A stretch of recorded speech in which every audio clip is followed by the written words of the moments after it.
Welcome back to the deep dive. That feeling when you open a textbook or maybe a long lecture online, Mm. and it's just you're overwhelmed before you even start by the sheer volume. Yeah, absolutely. Information overload. Exactly. Yeah. Well, today we're looking at kind of the ultimate antidote to that feeling. We are. We're basically dissecting a blueprint for efficiency. We're not actually studying the language course itself, but we're extracting the architecture, the structure, from this really successful micro-learning format called the Daily English Journey podcast. Right. And our mission, really, for you listening, is figuring out what we can steal from this format about breaking down complex knowledge, like learning a whole new language into these manageable 10 to 12-minute daily chunks. And the podcast itself promises, useful phrases, short conversations, and tips to make English part of your daily life. That promise alone kind of hints at the strategy, doesn't it? It really does. It's all about immediate application. So this deep dive is really about grabbing that strategy, that structure for whatever complex skill you might be trying to get your head around right now. Could be anything, finance stuff, coding, whatever. Okay, so where do we start? I think the absolute foundation is the constraint they put on themselves. The time budget. Ah, yes. The whole thing is engineered, isn't it, to be just 10 to 12 minutes, non-negotiable. Precisely. And that structural rigor, it's fascinating. You might think a constraint like that is limiting, but actually... It focuses things, right? It forces you to be incredibly selective. And for the listener, it removes that decision fatigue. You know before you even hit play, okay, I can do this. This fits. Exactly. You can do it before your coffee gets cold, like you said. Yeah. And when you look at how they actually allocate that time, that's where you see the real engineering. So break that down. Well, they budget, say, 30 seconds, maybe up to a minute. Yeah. For the intro. Same for the outro, the wrap-up. Tight. Very tight. Which leaves this really strict window, maybe 8 to 10 minutes max, for the actual core content and the practice time. That ratio forces the creator, the person making it, to just get rid of anything that isn't absolutely essential. I think that respect for the listener's time is just huge for its success. Yeah. And they signal the structure so clearly, too. Intro, then the main content bit, then a dedicated practice section, then the outro. Clear signposting? Signaling those transitions helps you know where you are, makes the most of that short window. It makes forming the habit much easier, I'd imagine. Oh, definitely. Habit formation loves predictable structure. Right. And okay, once you've got that tight little box, that structure, what do you actually put inside it? Right. Let's pivot to the content delivery itself. The example topic they provided in the source material is at the supermarket. Which is genius, really. Really genius. Because it immediately grounds the lesson in something almost everyone does. A high-frequency, everyday scenario. This isn't some abstract grammar rule. It's about, surviving the grocery store. Immediate functional utility. Okay, so what specific things do they teach for the supermarket?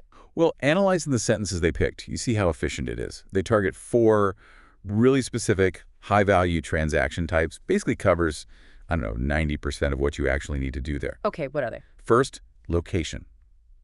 The where. Like, excuse me, where can I find the bread? Simple, essential. Uh-huh. Then pricing, the cost. How much is this bag of rice? Can't buy things if you don't know the price. True. Third, payment method. The actual transaction, can I pay by card?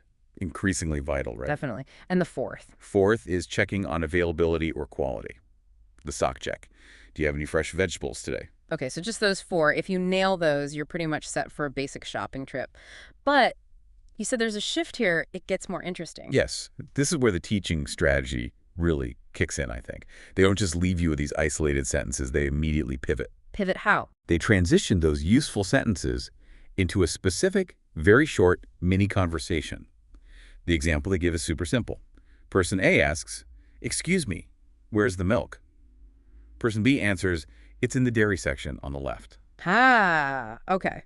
So it moves from just vocabulary, like a list of phrases, to actual interactive application, like a tiny simulation. Exactly. It's simulating the back and forth. It's not complex grammar, not at all, but it instantly shows you how the phrase works in context. It forces you to put the sentence into that kind of predictable input-output loop. And that predictability must be key for building confidence, right? For feeling like you can actually use it. Totally. And they even wrap up that content segment with this immediate confirmation, saying something like, you can already use it in real life. It's a small thing, but it delivers this little jolt of success. A functional victory. Makes you feel competent. which practically guarantees you'll come back tomorrow because you feel like you actually learned something usable. You feel successful. And that feeling of success is kind of deliberately engineered before you hit what you called the most crucial part, the practice loop. Yes, the dedicated practice section. This is the bit that really shifts the listener from just passively hearing stuff to actively trying to apply this skill. And it gets a significant chunk of time considering how short the whole thing is. It does. Think about how precious those 10, 12 minutes are. Yeah. Yet they dedicate, what, 2 to 3 minutes just for this practice? Yeah. That could be up to 25% of the entire time. It shows they prioritize the doing over just the listening. And they don't just vaguely suggest you should practice. Yeah. They're very explicit about the mechanics, aren't they? Extremely explicit. The host says the sentence, then there's a pause. And the instruction is clear. Right. You, the listener, fill that silence. You physically repeat the phrase out loud. Moving it from just hearing it in your head to actually vocalizing it, engaging the motor system. Exactly. And here's where I think the deeper learning psychology comes in. They don't just say repeat it, they actually mandate how many times. The 3 times thing. Repeat the material 3 times. That's not arbitrary.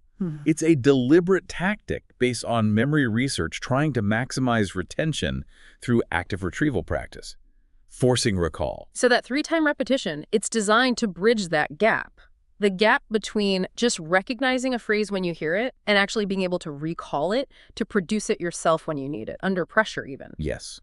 You're moving the skill from being something you have to consciously think hard about, pulling it from memory, towards something more automatic, almost reflexive. Like muscle memory, but for language. Pretty much. Because when you're standing there in the aisle, you don't want to be thinking, what was that phrase again? You just want it to come out. So that mandated time box repetition of the key exchange, excuse me, where's the milk? And the answer, it's in the dairy section. That's the engine driving that automaticity. It's forcing the pathway in your brain, basically. So if we connect this back to, say, microlearning for professional skills, the lesson seems to be that if you want a complex idea to stick and be usable, you can't just read about it or hear about it. You have to immediately apply it and practice it, even if that practice is just a quick 2-minute mental rehearsal or saying it out loud to yourself. It puts the responsibility on the listener, but gives them a clear, manageable structure to actually succeed. Okay, so if that practice section is the engine, let's zoom out again and look at the map. How do they decide the overall curriculum? What topics do they choose to cover day after day? The curriculum design. Yeah, that reveals a really clear strategic intent. It's not random. They're clearly prioritizing the highest value, real-life scenarios first.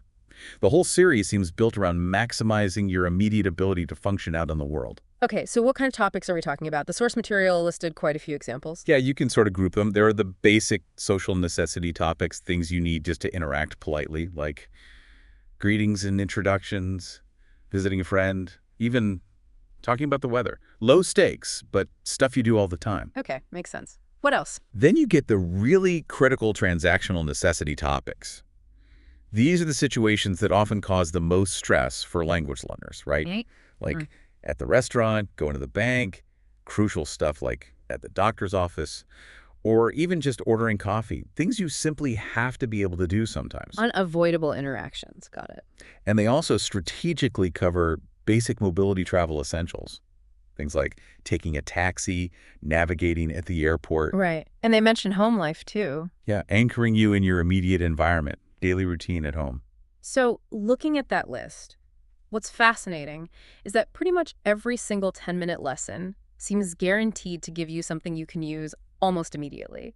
It boosts your capability in the real world right away. Exactly. They're building this sort of scaffolding of success. They make sure you're almost never learning something abstract that you don't actually need right now. It feels very tactical as an approach to teaching. Instead of abstract rules first, it's functional tools first. Tools that solve immediate problems and probably reduce a lot of that real-world anxiety. I think that's a huge part of it. The whole structure seems designed to lessen the biggest barrier to learning, which is often that fear of messing up or looking stupid in a real situation. Okay, so let's try and pull this all together. If we summarize this blueprint we've been dissecting, what are the core components? Well, you've got a highly structured, clearly segmented approach. That's fundamental. Right.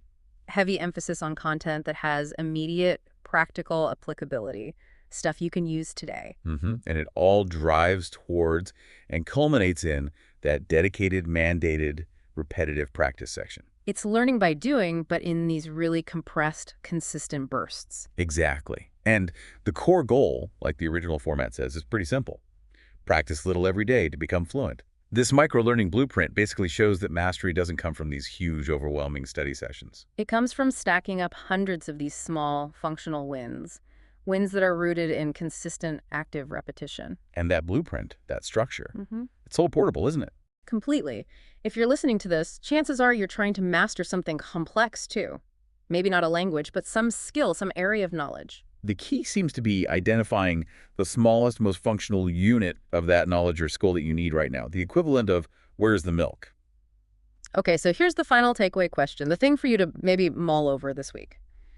If just 10 minutes, structured this way, can make a dent in something as complex as language learning, how could you apply this specific structure, this idea of content, then practice, then repetition, where the practice is mandated, it's time-boxed, and it focuses on active retrieval? How could you use that structure to master one single, small, complex skill that's relevant to your own career, or maybe even a hobby, just this week? Don't just consume the information. Commit, say, 20% of your learning time to actively practicing, repeating, retrieving the key output. Think small, think functional, Yeah. think repetitive, and just watch how that fluency, that capability, starts to compound. That's it for this deep dive. We'll catch you next time.